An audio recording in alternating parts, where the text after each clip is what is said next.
The one negative I have with upgrading the camera is that if I don't shave my neck for 3 days, you can see like every little piece of neck hair, every like all the unkempt details in 4K. In glorious 4K, you can see every tiny little flaw, and it's exaggerated with the background being blurred. So pros and cons to having better equipment, I suppose. But in this video, what I want to talk about is the one quality that you really need to look for when you're getting in a relationship. And this is crucial because I teach men how to approach women, how to attract women, the initial stages of sparking the attraction, of making something happen, right? Of making something happen with a girl, making a sexual relationship out of thin air. And that's great, but the majority of people watching my content, what are they watching it for? They want to eventually settle down. They want to get in a relationship. They want to start a family. And yes, cold approach can help you do that. It can help you have many more options for finding a high quality relationship than you would otherwise. However, it's not intuitive knowing how to choose the right woman. It's not as easy as we might like it to be. It's actually something that's very, very commonly done wrong by people in general society, to be fair, but also by people who learn pickup. I see a lot of guys who learn pickup. They get a girl who they think, yeah, she's hot. She's a little more charming than the usual girl that I would date before this. So let's lock her up. And I have friends who, 5 years later, they're in the most toxic, sad relationships. And I see them wilting away like a flower over the years. Like 5 years later, now they've lost all their previous charisma, their drive. They spend all their energy and resources on managing this relationship, dealing with all the stress she throws at them, dealing with her drug addiction, dealing with the fact she doesn't make any money, things like that. I've seen a number of times, and I've also gotten into relationships that weren't entirely healthy myself, because pickup doesn't really teach that. It doesn't really focus on that because that's not what men think about. They think like, how do I get laid? Once I get the action, I'm good. But look, you can get a hot girl. Does that mean that you can have a healthy relationship? Not at all.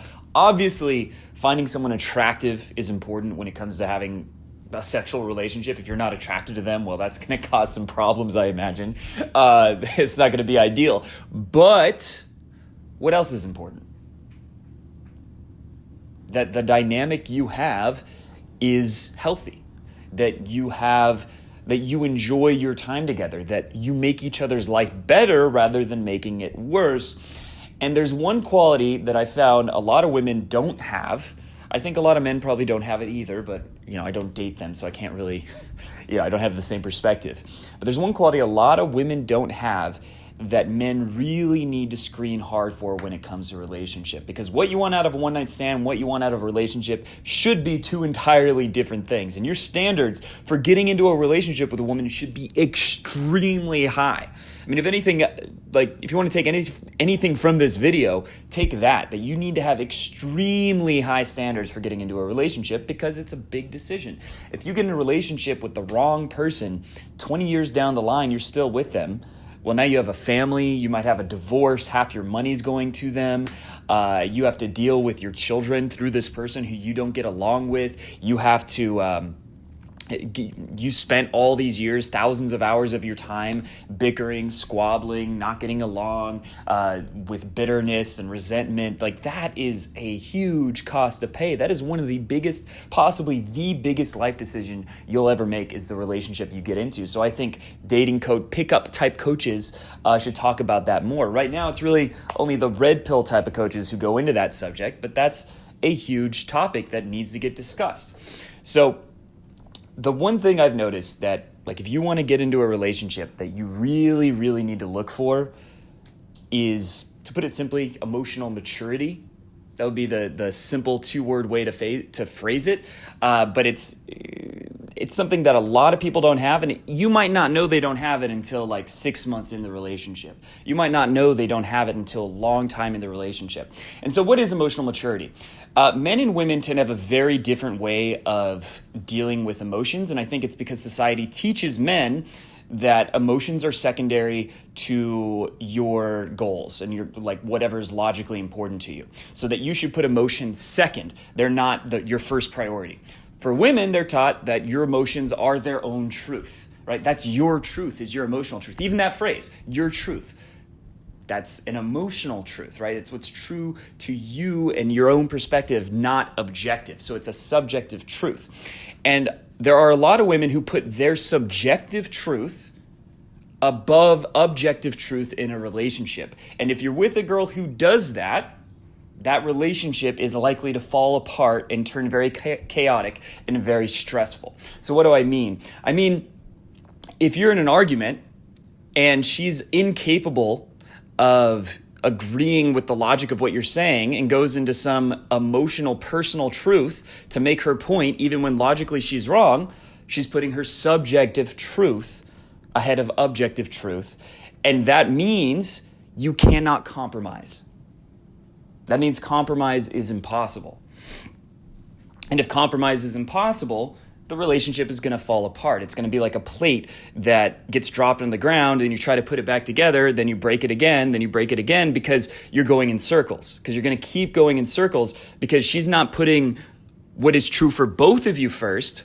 She's putting what is true for her emotions first.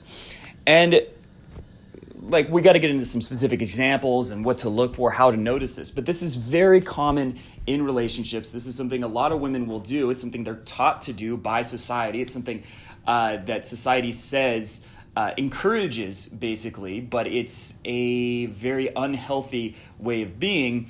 And men, on the other hand, to be fair, men can be irrational, men can be illogical, men can think they're being logical when actually they're being guided by their emotions without even knowing it. So I'm not saying it doesn't go both ways. If you're a woman watching this, the same applies looking for a man. You need a man who's able to put your collective truth ahead of his individual truth. Right? You need a man who's able to see what your needs and wants are, and from your perspective to step out of himself and consider both of you in an argument or discussion or whatever.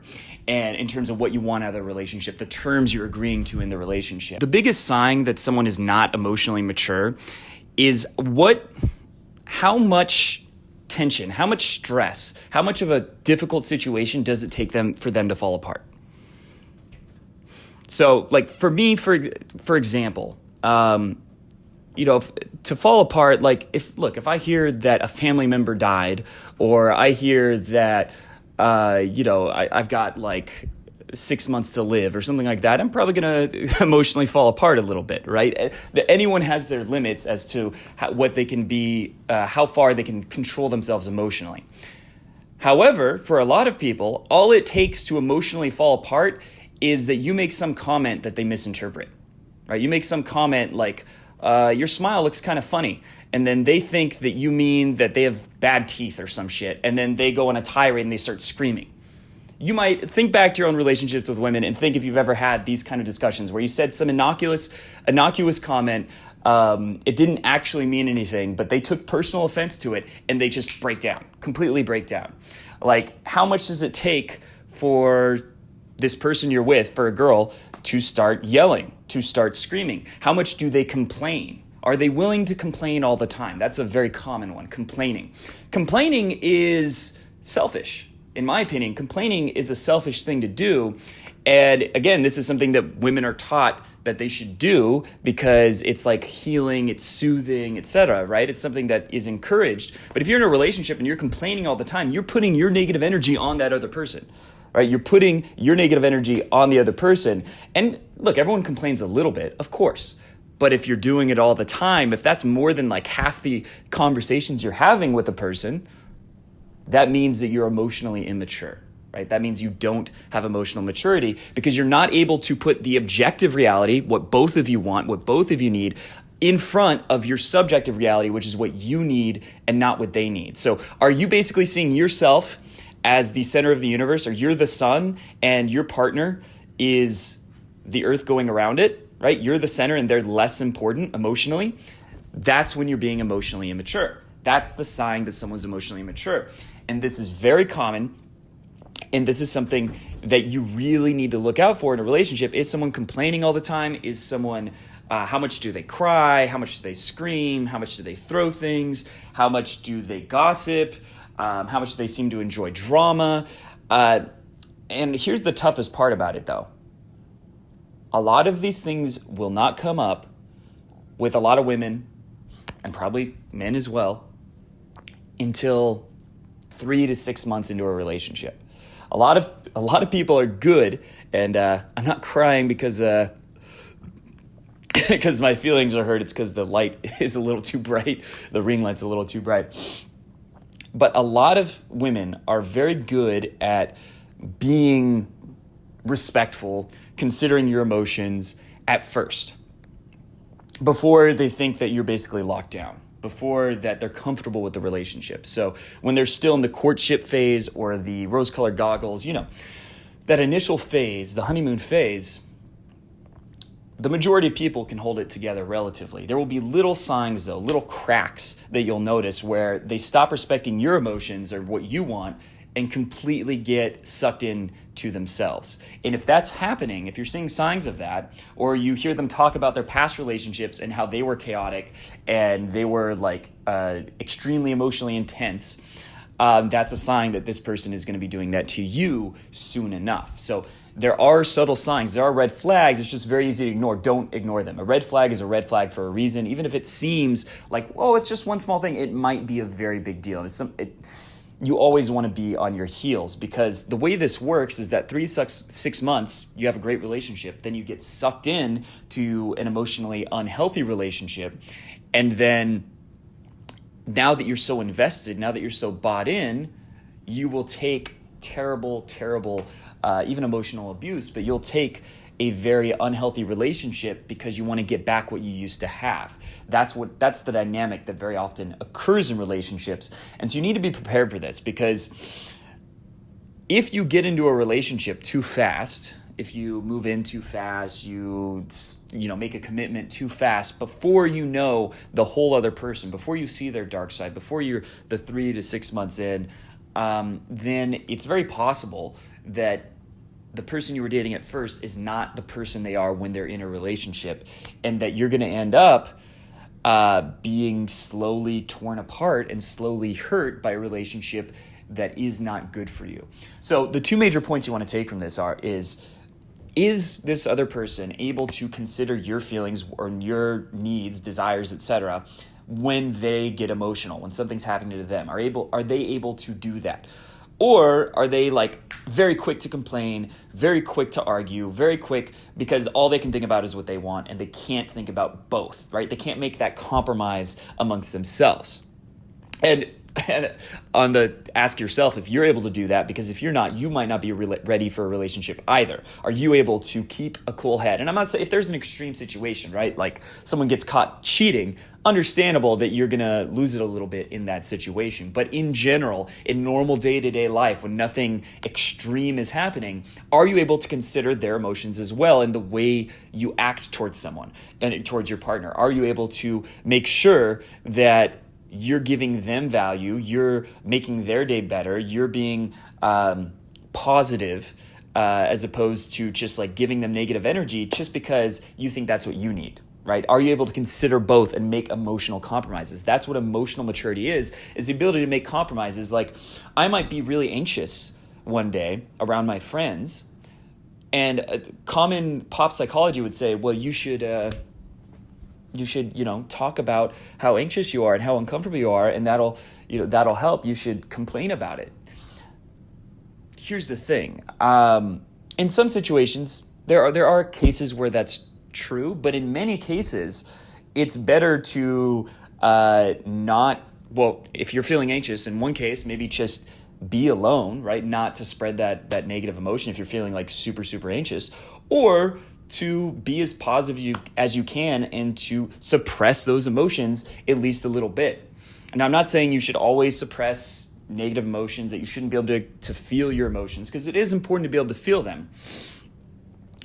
But the majority of people take it too far in one direction, right? So some people, men, sometimes suppress their emotions way too much to the point that it causes them anxiety or depression because they're not able to feel them.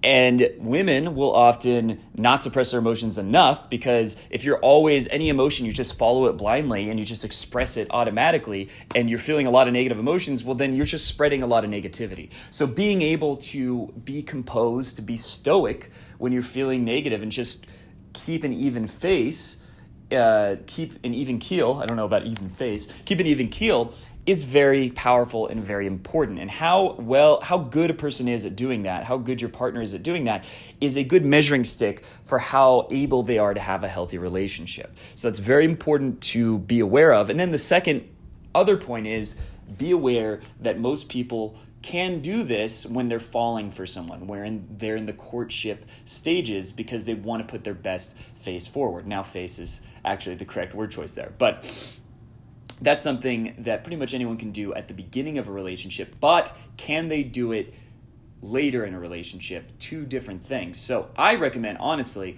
I don't think I will ever get into a relationship again until I've been with them 6 months. I don't think I'll ever make a commitment unless I've been spending a lot of time with them, not just like once a month or something, but spending time regularly with them for 6 months. And then I'll consider getting into a relationship, because it's important that you see the whole person, that you see the whole picture, and that you don't get caught up in your own emotions of, lust, desire, connection, intimacy. All those things can be very blinding. They can narrow your perspective and cause you to get lost and to make decisions that you will regret 5 years down the line, or even, maybe 6 months down the line, because you end up in a very unhealthy relationship. So I hope you found this video helpful.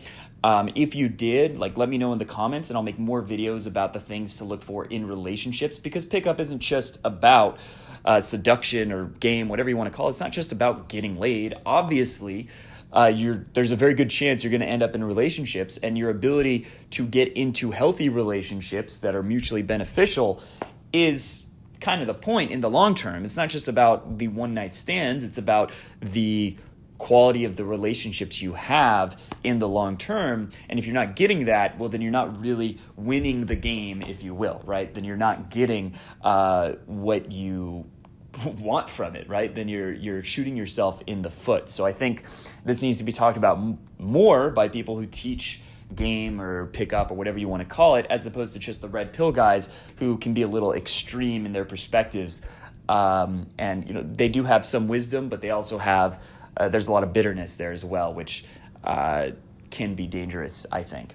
So hope you enjoyed this video. If you did, make sure to subscribe to the channel, hit the bell button. If you want to learn how to actually pick up women initially, how to meet them, I can take you by the hand and guide you. Not literally, I'm not going to be holding your hand. If that's what you're expecting, you'll be disappointed. If you're serious about learning how to approach women, how to attract women, how to get dates, how to get those initial phases taken care of, because let's face it, most guys don't have that taken care of. That's just the reality. I certainly didn't for most of my life. Then come on a boot camp with me, where either there's several different cities where I do them, but you come out with me for 3 days. I show you how to approach women, how to make them comfortable when you approach them, but how also to spark attraction, how to take the lead and turn those interactions into something tangible, like a date or like a relationship eventually. And it's a very efficient way to learn how to do that, because what I do is I show you exactly the mistakes you're making, which chances are you have a few bad habits. Maybe you scare girls when you approach them because you get into their personal space. Maybe you're too soft and you talk really quiet and you don't even get their attention. Maybe you're too afraid to make your intentions clear. Maybe you show way too strong of intentions and it's kind of intimidating. I show you how to get the balance of being relatable while also being attractive, making girls comfortable, but some McDonald's, making girls comfortable while also being able to spark attraction, while also being able to create polarity. Show you how to do that in a very short amount of time. And of course, it's harder to push yourself on your own, to take a lot of action.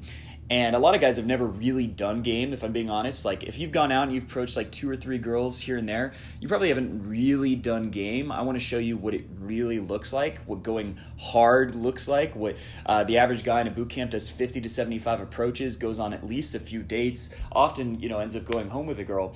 But you see what's possible. I kind of open the curtains as to what's possible when you really put yourself out there, when you take a lot of action, and that tends to be very eye-opening. So if you're serious about making a change in that area, then click the link below to sign up for a free call with me to figure out whether that's a good program for you.